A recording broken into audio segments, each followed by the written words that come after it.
A warm welcome to our Healthy Eating Week 2023, and the theme this year is Healthy Eating Week for everybody.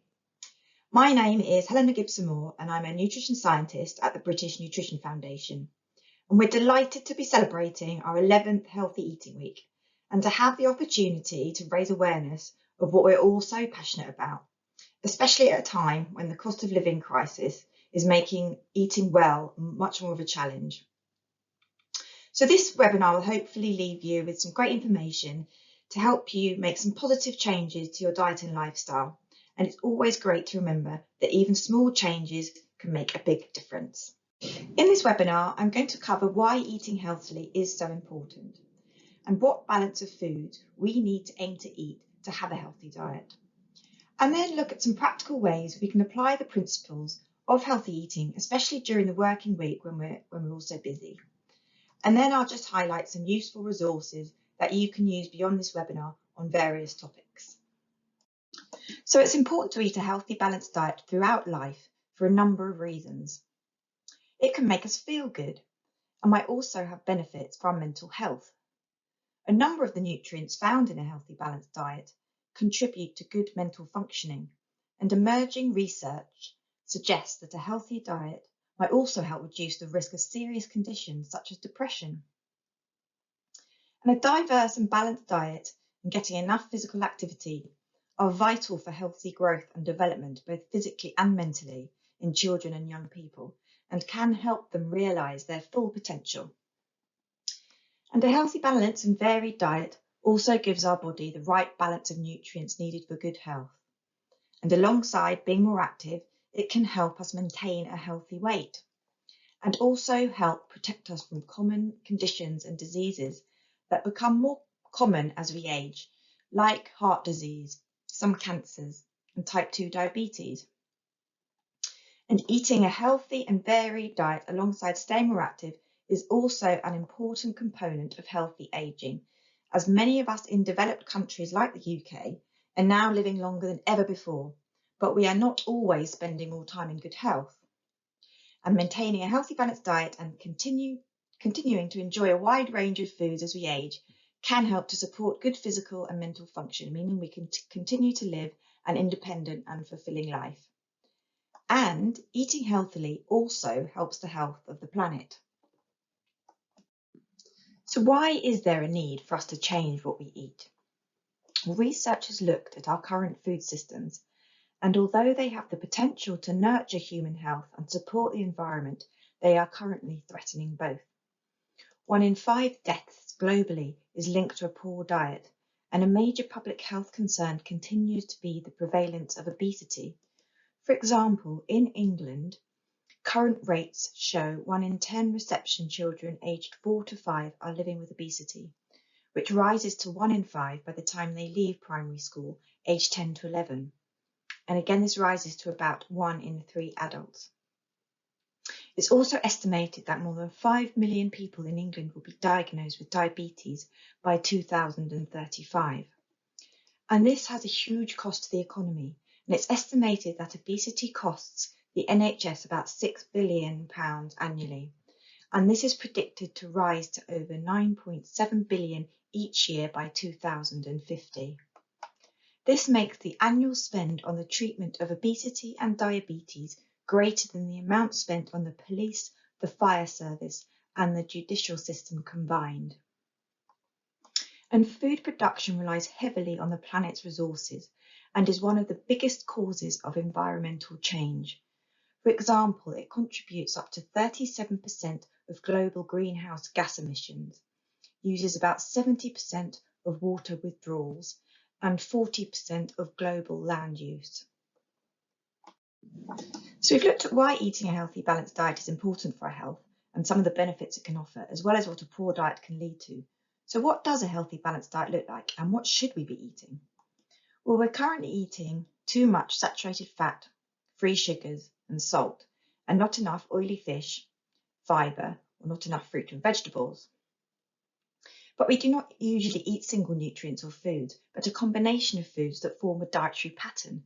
And therefore, recommendations on healthy eating generally focus on on eating a healthy, balanced diet rather than on changing intake of single foods or nutrients.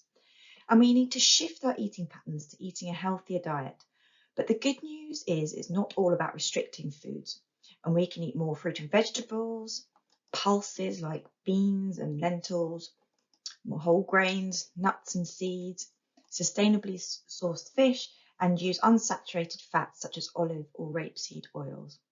And we should choose lower fat dairy products and leaner meats. But we do need to be reducing intakes of sugary foods and drinks, fatty or processed meats, refined grains, and sugar-sweetened foods and drinks. But it's important to remember that there's no one-size-fits-all healthy dietary pattern, and everyone is different, and the principles of healthy eating can be adapted to suit your individual lifestyle, culture, dietary preferences, and requirements. But healthy dietary patterns and national healthy eating guidelines share similar characteristics that typically emphasize eating a wide variety of healthier foods. In the UK, our healthy eating model is called the Eat Well Guide, and it shows the proportions of foods from each of the main food groups that we should aim to include over the course of a day or a week, not necessarily at each meal, to have a healthy, balanced diet that provides the right balance of foods and nutrients for good health, and is also kinder to the planet than the current average UK diet. The guide applies to most healthy people over 5 years of age, regardless of their weight, dietary preferences, or ethnic origin. The food groups include fruit and vegetables, which is the largest group in the Eat Well guide and should make up just over a third of what we eat. And you've probably heard of the 5 a day message, which recommends we aim to eat a variety of at least 5 a day. And starchy carbohydrate foods like bread, rice, and pasta should make up about a third of what we eat, and we should ideally choose whole grain and higher fibre versions. We should also include some foods that provide protein, such as beans and pulses, alongside 2 portions of fish, one of which should be oily like salmon or sardines, some lean meat, if you eat it, and eggs and other protein sources like tofu or mycoprotein, and try and eat less fatty and processed meat. We should include some dairy or dairy alternatives, but choosing reduced fat and sugar options where possible. And the last and smallest group is fats and oils, and we should only have these in small amounts and choose healthier options that contain unsaturated fat, like olive or rapeseed oil. Hydration is also important alongside thinking about what we eat, and we should aim for about 6 to 8 glasses of fluids a day. And water is the best choice, as it hydrates without providing extra calories. And you might have noticed that less healthy foods, high in fat, salt and sugar like cakes, biscuits, chocolate and crisps, and some sauces, sit outside the Eat Well Guide main groups. And that's because these are not needed as part of a healthy, balanced diet, and we should aim to eat these less often and in smaller amounts. So there are a number of factors that are considered to help us not only eat well, but also sustainably to help protect our planet.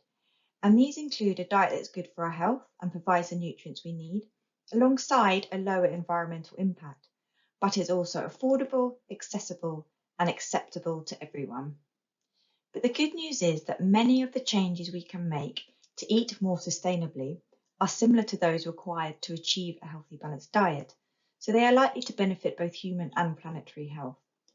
And these include eating at least 5 portions of a variety of fruit and vegetables each day, wasting less food, and limiting foods high in fat and salt and sugar, and varying your protein intake and including more plant sources of protein like beans and pulses, and choosing sustainably sourced fish.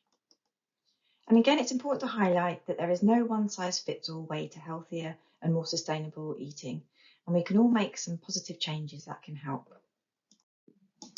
Another part of eating healthily is to think about our portion sizes and finding the right portion sizes for you. And many of us may eat bigger portions than we need, which can lead to weight gain over time. And eating the right portion sizes for you can also help reduce food waste. We've developed a practical guide to portion sizes, which is worth a look when you're cooking and serving meals at home or preparing food to bring to work.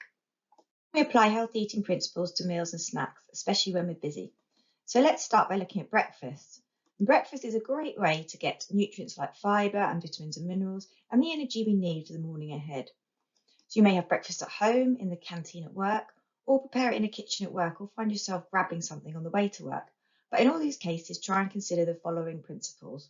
So think about your choices and keep pastries and bacon, sausage rolls and sweet muffins to an occasional treat, as these tend to be high in fat, sugar and salt. Go for higher fibre options like wholemeal toast or bread, and higher fibre whole grain cereals, or choose porridge. And include some protein-rich foods like milk, low-fat yogurt. You could have eggs, baked beans, or nuts and seeds, say, sprinkled on your cereal. And try and have at least one of your 5 a day at breakfast. And this could include one small glass of unsweetened fruit juice, fresh fruit salad, or again, you could sprinkle dried or fresh fruit on cereal or porridge. And if you are having a cooked breakfast, then choose healthier options like poached or scrambled eggs or scrambled tofu. And choose reduced sugar and salt baked beans and grilled tomatoes and mushrooms. And if you do like having milky coffees, then try not to add sugar and syrups and have lower fat milks, because one large latte, believe it or not, with whole milk can contain nearly 300 calories. So you can have a healthy, balanced lunch wherever you are. And here are some top tips for healthier lunches. So go higher fibre and look for whole wheat or wholemeal starchy foods like breads and grains, and keep the skins on potatoes. And if you're in the supermarket, check the label and choose lower fat, salt and sugar options. A good idea is to go for greens and ambers on the traffic light label. And consider the calorie content. So in the UK, the government suggests having about 600 calories for lunch, which includes calories from drinks and desserts. And always think how you can add more fruit and vegetables to your lunch, and try and include more than just one portion at lunchtime. And go for sugar-free drinks, and water is always a great option. So good lunch options include soup, and this is a great opportunity to have extra vegetables and pulses like lentils, and you can add a whole grain roll for a more substantial meal. Or salads, so go for options with grains and pulses, but avoid those with creamy or oily dressings, and try adding different ingredients like falafel. So you could have a baked potato, remember to keep the skin on, and top with vegetable chili, beans or fish, and have with a side salad. So curry, choose ones with vegetables, with brown rice or wholemeal chapati. And pasta, choose wholemeal pasta and vegetable-based sauces instead of the creamy or cheesy ones where possible. And sushi is also a nice option, but don't add too much soy sauce as it's high in salt. So a lot of us like to have snacks, and healthier snacking can be part of a balanced diet and help keep us going until meal times, as well as providing important nutrients. So you can aim to have about 1 or 2 healthy snacks a day. So some top tips are: you can plan ahead to make a list of healthier snacks to buy before you go shopping. And check the labels. So use the traffic lights to make healthier choices and go for the greens and ambers. And keep less healthy choices out of sight, and then they're out of mind, and replace with healthier options. So you could try and put a bowl of fruit next to a computer, or always take some fruit with you.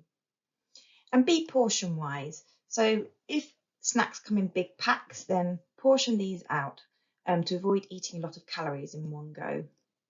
So some good snack choices include a handful of unsalted nuts, and plain popcorn, oatcakes or vegetable sticks with reduced fat hummus, a slice of wholemeal toast with nut butter, and just a piece of fruit is always a good option. Or you could try fruit kebabs. You could try falafels, or a bagel with low-fat bread, or a low-fat yogurt or dairy alternative. Another important part of a healthy lifestyle alongside eating healthily is being active. And regular physical activity is really important for health, and it has a host of benefits, including improving sleep, maintaining a healthy weight, managing stress, and reducing signs of depression and anxiety. And it improves overall quality of life. And there is also evidence that it can reduce the risk of many of the most common diseases, including heart disease, certain cancers, including breast and colon cancer, type 2 diabetes, and osteoporosis. So in the UK, physical activity guidelines suggest that each week, adults should accumulate at least 150 minutes of moderate intensity activity, or 75 minutes of vigorous intensity activity, or even shorter durations of very vigorous intensity activity, or it can be a combination of these. But it's important we also do muscle strengthening activities on at least 2 days per week. So moderate intensity activity means that we're breathing faster but still able to talk. And vigorous intensity means that we're breathing fast but it's difficult to talk. So many of us have desk jobs, which mean we sit for long periods. And it's really important we reduce the amount of time we spend being sedentary because it can be detrimental to health. So try and break up long periods of inactivity with some movement, even if it's light physical activity. So it may seem hard to fit physical activity into your day, but you don't have to go to the gym to be active. Here are some practical tips of how you can be active during the day. You could take the stairs instead of the lift. Why not take a brisk walk to the train station instead of getting the bus? You could try getting off the bus a few stops earlier and walk the rest of the journey. You could ask your work about the Cycle to Work scheme, and this is established to help encourage people to cycle to work. Why not ask a friend to walk or go for a run, as this can really help motivate you to be active. Or you could try standing or walking meetings and walk to talk to colleagues rather than sending an email if they're in the same office. Try using a standing or sit to stand or height adjustable desk if your work provides these. And just remember, something is always better than nothing, and even just 10 minutes of activity can provide a benefit. And you can always start small and build up gradually. So just before we wrap up the webinar, I'd like to talk about sleep. And getting enough sleep is another component of a healthy lifestyle that can help us to feel our best. Regular lack of sleep has been linked to an increased risk of heart disease, obesity, and type 2 diabetes. And it's also linked to consuming more calories through the day and eating more snacks and choosing less healthy foods. And it can also change appetite hormones, making us feel hungrier than usual. Healthy adults need about 7 to 9 hours of good quality sleep each night. And ways to improve your sleep include establishing a regular routine for going to bed and waking up, and avoiding heavy meals and caffeine and nicotine and alcohol late at night. Being physically activity earlier in the day can help. And also try to turn off all devices at least 1 hour before bedtime and keep technology out of the bedroom.